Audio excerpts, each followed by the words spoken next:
Hello everybody, welcome back to a new video.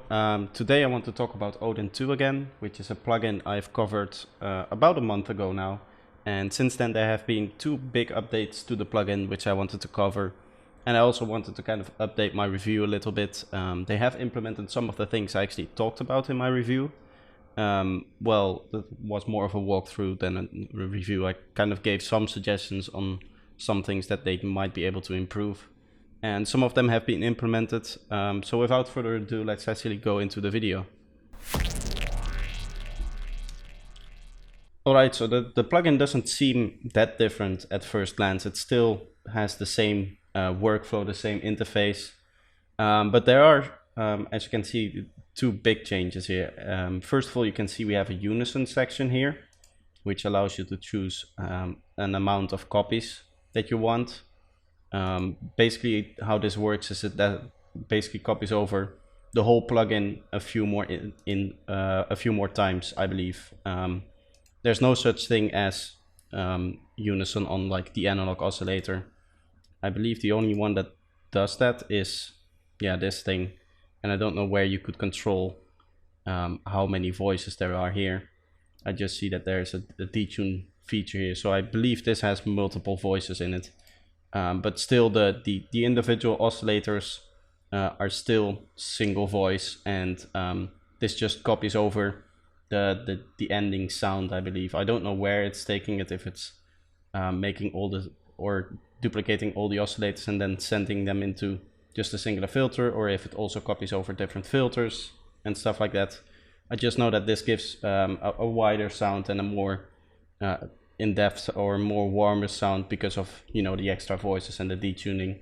And you can also introduce some stereo width in that.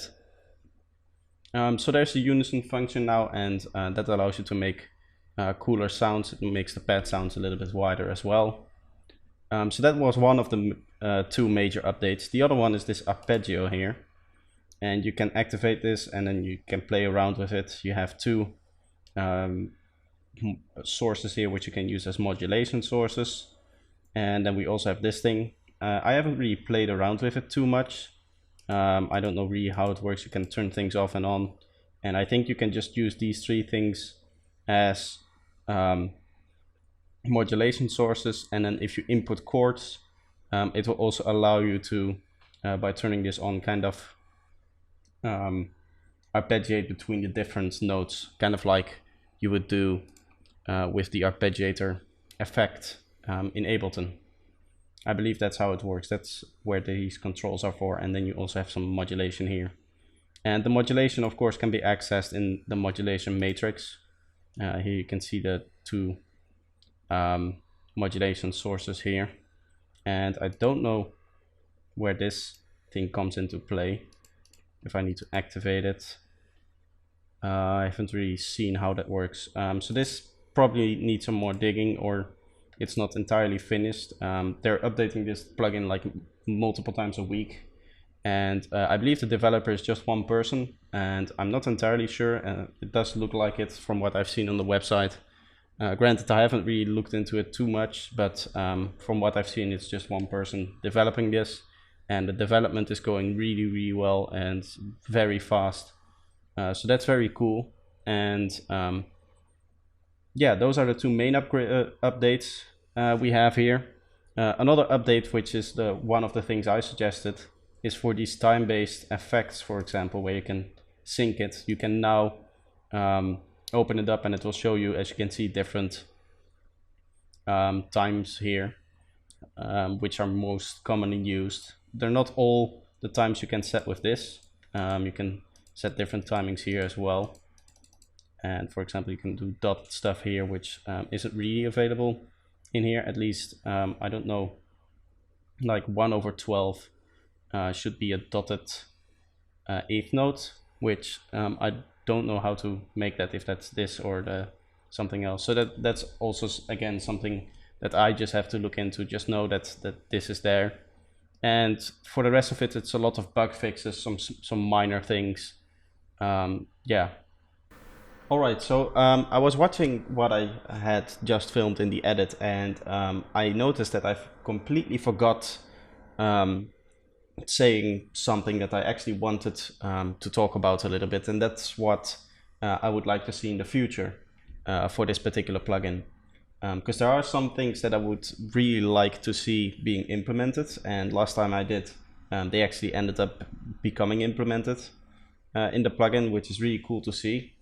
So yeah, I'm going to give a little bit more of points that I would love to see being implemented in the plugin itself. The very first thing, which I think personally would be really cool, is instead of these things being buttons, it would maybe be a little bit cooler if these were sliders, so that you could set an amount. So let's say I want to send 60% of this signal to filter 1 and 40% to filter 2. That would be a way of doing it, and there you could maybe generate some different sounds with that. Maybe, you know, some cool filtering where you have two formant filters and they do different things. That would be really cool to see. So that's a feature. It's very specific, so I don't think it would be useful for like most of the things you would do, like normal sound design. But if you're looking for something like that, then it would give this plugin a reason, because you'd be able to go deeper with filter routing than normal plugins like Serum, where it's also just a button, either all the signal goes there or none of the signal goes there. That could be something really cool to implement in this plugin.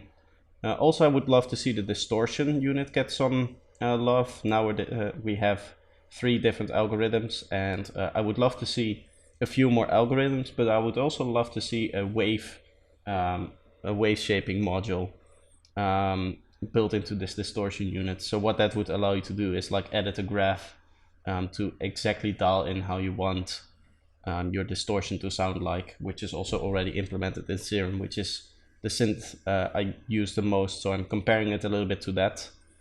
Other than that, again, as I said, there's a few things in the interface I would like to see be made a little bit better. I would love to see the modulation area, which is this area, to be a little bit more prominent in the synth. Maybe what you could do is, now that we have these buttons, is another button over here that would shift all these modulation sources down here and spread them out, so you don't have to switch between them. I think the plugin would really benefit from that. And I've also mentioned in the last one, I would like to see a reverb effect put on these in this thing, so it would have another effect for reverb, because reverb is very important in the sound, not only delay but also reverb, of course, to create that ambience that you often want. And I would also love to see the ability to rearrange these things, which apparently there is. So we can immediately scrap that point, because there is the ability to edit these things apparently, and I didn't know about this. So yeah, that was the final thing I wanted to say, and it's actually really cool to be able to edit these things, and I would love to see that. So again, overall, very nice plugin, and it looks really cool. And yeah, I'm gonna leave it here for today. I'm going to now play the original outro that I have for this video, and yeah. So that's the video I wanted to make. It's a little bit of a shorter video, but I kind of wanted to show you that this plugin is still very active, and you should definitely consider downloading it. It's a free plugin, so there's going to be a link in the description, and I wanted to show you kind of that I'm doing this.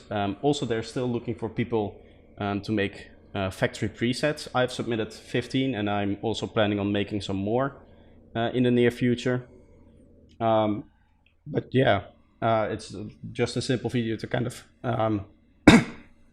give you an update on what's going on with this plugin, and another incentive for you to download it. So go to the link in the description, download the plugin, and start playing with it, because it's a really cool plugin, and you should definitely give it a try.